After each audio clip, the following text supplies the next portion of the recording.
Assalamu alaikum students, a very good morning to you all. I hope you all are fine and doing well.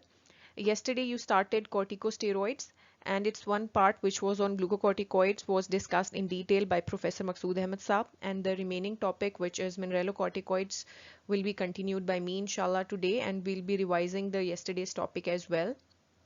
And sex hormones or androgens will be taught to you in the coming week inshallah.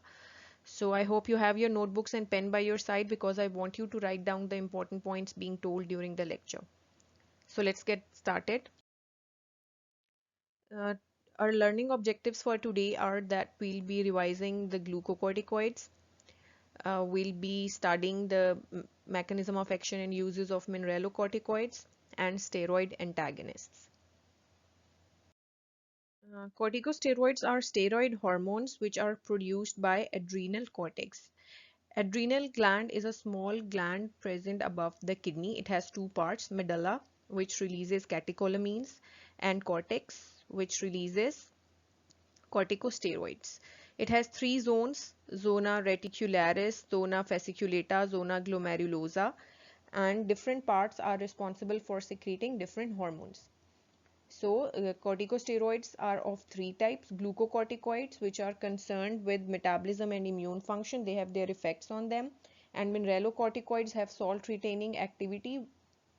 Aldosterone and corticosterone are main mineralocorticoids, and androgens like estrogens and testosterone, these are the sex hormones. The secretion of glucocorticoids is controlled by hypothalamic pituitary adrenal axis, and you all are familiar with this pathway. But the secretion of aldosterone is also controlled by angiotensin. You remember the renin-angiotensin-aldosterone system. Angiotensin also increases the release of aldosterone from the adrenal cortex. And this hypothalamic pituitary adrenal axis is really important because when we are giving synthetic steroids, like if a patient needs hormonal replacement therapy and we are giving exogenous glucocorticoids, then what happens? They act on the hypothalamus and pituitary and suppress the production of corticotropin releasing hormone and ACTH both, and as a result the adrenal production of endogenous corticosteroids is suppressed. So when we are giving exogenous glucocorticoids, they are suppressing the release of endogenous glucocorticoids, and when we'll stop the drug suddenly, the recovery of normal hypothalamic pituitary adrenal function occurs slowly. Therefore we always taper down the doses and we never stop the drug immediately, and we taper it down over several months to prevent this adrenal insufficiency. And we also try to give drugs on alternate day basis to prevent this suppression. And if like we need a drug for dermatological problem, we will prefer the topical route, and for like bronchial asthma we prefer the inhalational route to prevent this suppression.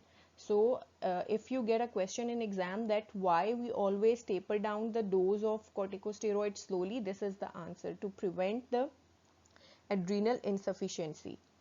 I hope it is clear now. And you know, there is circadian release of cortisol. Maximum cortisol is released in the morning. So if we want to give the person uh, the drug exogenously, what we do, if we have to give it once a day, we usually give it in the morning, and if we have to give it twice daily, so we give 2/3 of the dose in the morning and 1/3 in the afternoon, because it will mimic the normal diurnal variation of cortisol. Clear? So usually the glucocorticoids, they are given in the morning if we have to give them once daily, but if you have to give it twice daily, you have to divide the dose like 2/3 in the morning and 1/3 in the afternoon to mimic this circadian release of cortisol. Corticosteroids consist of two major groups, the glucocorticoids and mineralocorticoids. Therefore, we have glucocorticoid agonist and antagonist, and mineralocorticoid agonist and antagonists. So you are done with glucocorticoids, cortisol, prednisone, triamcinolone, betamethasone, and today we'll be doing mineralocorticoids.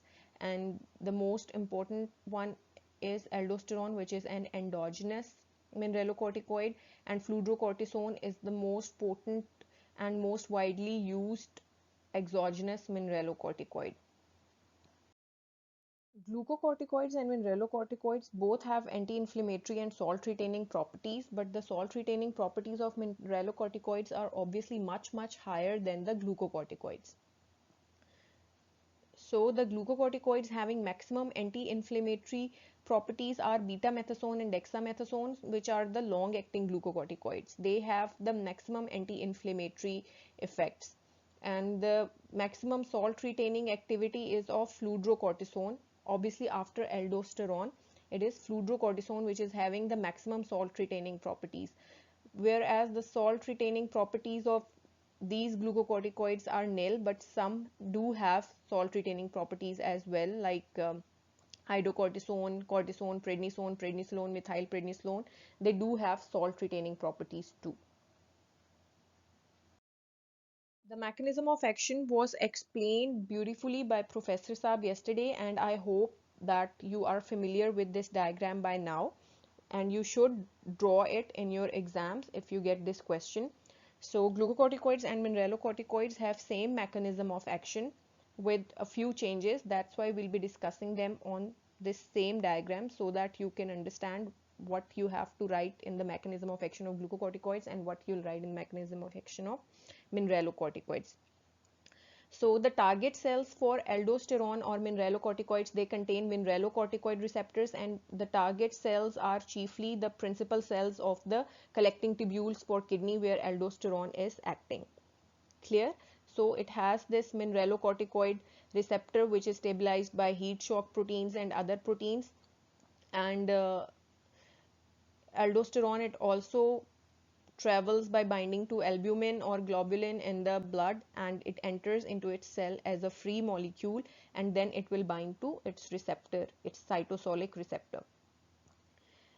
As it binds to the receptor, the heat shock proteins are released and it will enter into the nucleus as a dimer, but here it will act on mineralocorticoid response element. It will not bind to glucocorticoid response element. That is the only difference. This is the only difference that you need to remember, that after entering into the nucleus, the mineralocorticoid receptor dimer or the complex, it will bind to the mineralocorticoid response element on the gene, and it will regulate gene transcription, and the resulting messenger RNA is edited, exported to the cytoplasm for the production of proteins that brings about the final response. And you all know that the major effect of activation of aldosterone receptor is increased expression of sodium potassium ATPase and epithelial sodium channels. Clear?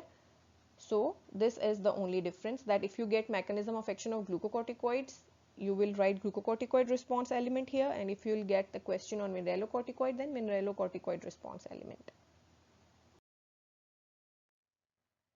So yesterday you did a lot of clinical indications and a lot of adverse effects of glucocorticoids, and it is a very important question from examination point of view.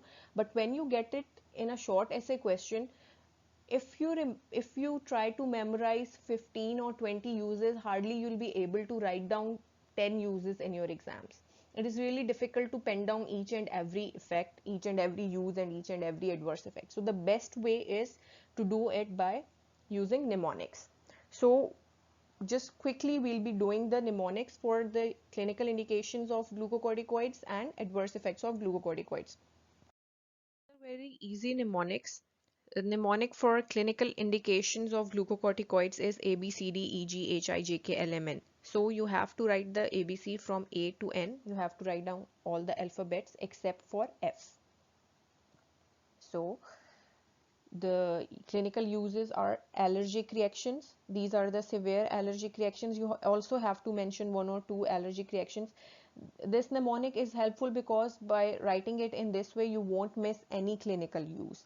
Like in allergic reactions, you can write anaphylaxis, contact dermatitis, etc. Then blood disorders, which are also known as hematological disorders.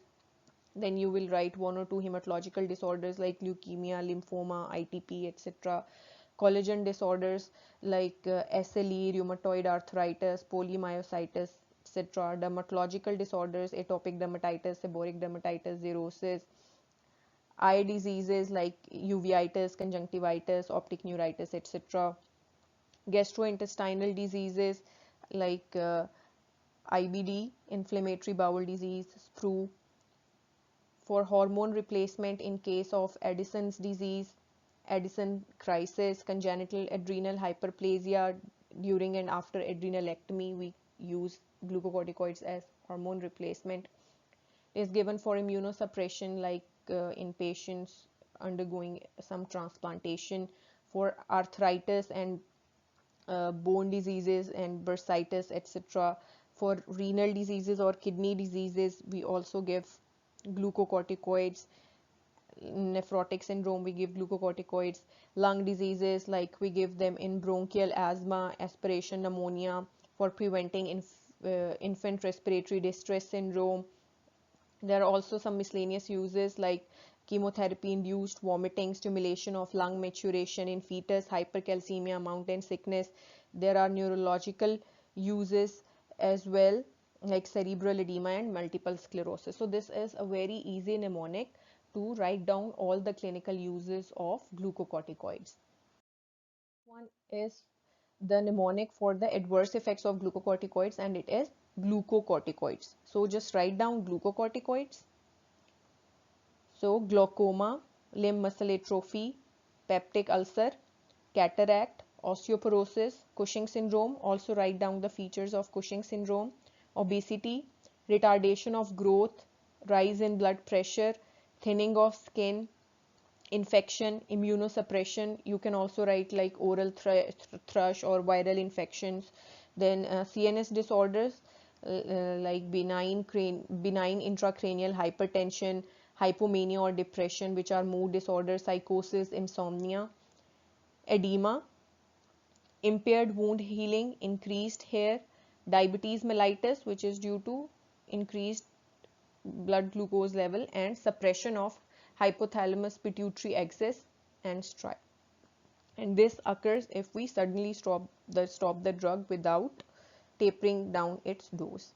So it is very easy to write down the clinical uses and adverse effects of glucocorticoids. For clinical uses, you just have to write the alphabets from A to N except for F, and for adverse effects, glucocorticoids.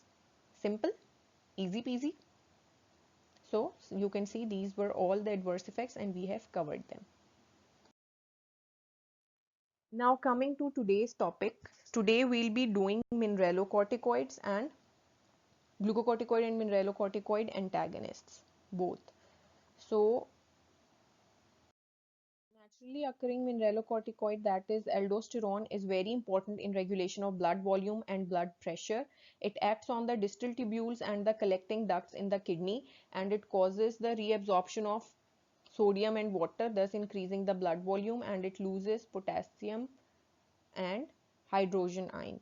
Therefore, in hyperaldosteronism, there would be hypokalemia and alkalosis along with increased blood pressure and increase in blood volume.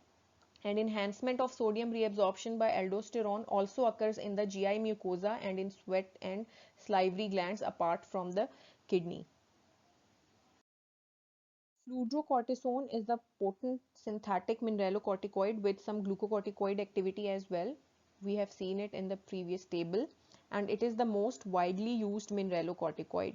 It is used in Addison's disease along with glucocorticoids, and it is given after adrenalectomy as well. Now the corticosteroid antagonists. Corticosteroid antagonists are of two types, the receptor antagonists and the synthesis inhibitors. This is a very important classification, you can get it in your exams. The glucocorticoid receptor antagonist is mifepristone. It often comes in MCQs, and the mineralocorticoid antagonists are spironolactone, eplerenone and drospirenone. You have already done spironolactone and eplerenone in the chapter on diuretics. And the synthesis inhibitors are ketoconazole, amine glutamide, mitirapone, trilostane, and abiraterone. This is a new drug and out of these ketoconazole is mostly used. Coming to receptor antagonists, the glucocorticoid antagonist, which is mifepristone, it is a competitive inhibitor of glucocorticoid and progesterone receptor. What usually comes in exam is that it is not a selective blocker of glucocorticoid receptors only, it also blocks the progesterone receptors as well. Clear? And its clinical use, it is used in Cushing's syndrome, which is due to the ectopic ACTH secretion or adrenal carcinoma, and because it is blocking the progesterone receptors as well, it is also used for postcoital contraception and medical abortion. Spironolactone, you are well familiar with it. It is a pharmacological antagonist of mineralocorticoid receptor and is also a weak antagonist of androgen receptors. That's why it is producing adverse effects like gynecomastia and menstrual abnormalities. Remember? So the point to be remembered is that it is blocking both mineralocorticoid and androgen receptors. It is used in the treatment of hyperaldosteronism, in hirsutism. It is also used as a diuretic in hypertension and heart failure, the chronic heart failure. And it is used in hirsutism due to its interference at the androgen receptor of hair follicle. Clear? So it produces hyperkalemia because it was potassium sparing diuretic. It can produce cardiac arrhythmia, menstrual abnormalities, gynecomastia due to blockage of androgen receptors, produces sedation, headache, GI disturbances and skin rashes. Whereas eplerenone specifically binds to the mineralocorticoid receptor only, and therefore it doesn't have the side effect of gynecomastia that is associated with the use of spironolactone. It is used in hypertension and heart failure. So this is the difference between spironolactone and eplerenone, that spironolactone is not a selective blocker of mineralocorticoid receptor, whereas eplerenone is selective for mineralocorticoid receptor only. It has no blocking effect on the androgen receptor. This diagram is showing the synthesis of steroids, and if you recall the biochemistry, all the steroids, they are synthesized from cholesterol. Clear? So cholesterol is converted to pregnenolone, and then the pathways leads to the formation of mineralocorticoids, glucocorticoids and sex hormones. You don't have to memorize this picture. This was just to uh, give a concept of the action of the synthesis inhibitors. And the synthesis of steroids, it is regulated by ACTH, and of mineralocorticoids is also regulated by angiotensin 2. So this is the site where these drugs are acting: aminoglutamide, trilostane, metapyrone, etc. Ketoconazole is basically an antifungal drug, but at high doses it inhibits the mammalian steroid hormone synthesis by blocking cytochrome P450, but it is a non-selective inhibitor of adrenal and gonadal steroid hormones, and it is used in the treatment of Cushing's syndrome. This diagram also shows the synthesis of corticosteroids from cholesterol, and this is the path which is blocked by ketoconazole by inhibiting cytochrome P450. This one, and this one. Next drug is aminoglutamide. It blocks the conversion of cholesterol to pregnenolone and causes reduction in the synthesis of all hormonally active steroids. And you know, this is the first step in the synthesis of corticosteroids. Either they are glucocorticoids, mineralocorticoids, or androgens. This is the first step, that is conversion of cholesterol to pregnenolone. So aminoglutamide blocks it. It is used to treat Cushing syndrome when given along with other drugs like ketoconazole, and basically it was used in the treatment of breast carcinoma before the discovery of tamoxifen, etc. Metyrapone is relatively selective inhibitor of steroid 11 hydroxylation, and it interferes with cortisol and corticosterone synthesis mainly. It is commonly used in the tests of adrenal function, and it can produce salt and water retention and hirsutism. Let's check out the site of action of these drugs once again. Uh, we saw that ketoconazole was blocking the cytochrome P450 enzyme and thus inhibiting the synthesis of steroids. Aminoglutamide, it inhibits the first step, that is conversion of cholesterol to pregnenolone. and metyrapone is blocking this 11 beta hydroxylation. This is metyrapone. You can get this in a MCQ that metyrapone is the only adrenal inhibiting medication that can be administered to pregnant women with Cushing syndrome. So if you get a scenario in which a pregnant woman got Cushing syndrome and you get options that which drug would you use to treat that patient, it would be metyrapone. You won't give ketoconazole or amine glutamide. You'll give metyrapone. Now is the quiz time. So you're given a few MCQs. Just write down their question number and their correct answer. You don't have to write down the statements. Take their picture and send it in your respective WhatsApp groups for attendance. A patient with Addison's disease is being treated with hydrocortisone but is still having problems with dehydration and hyponatremia.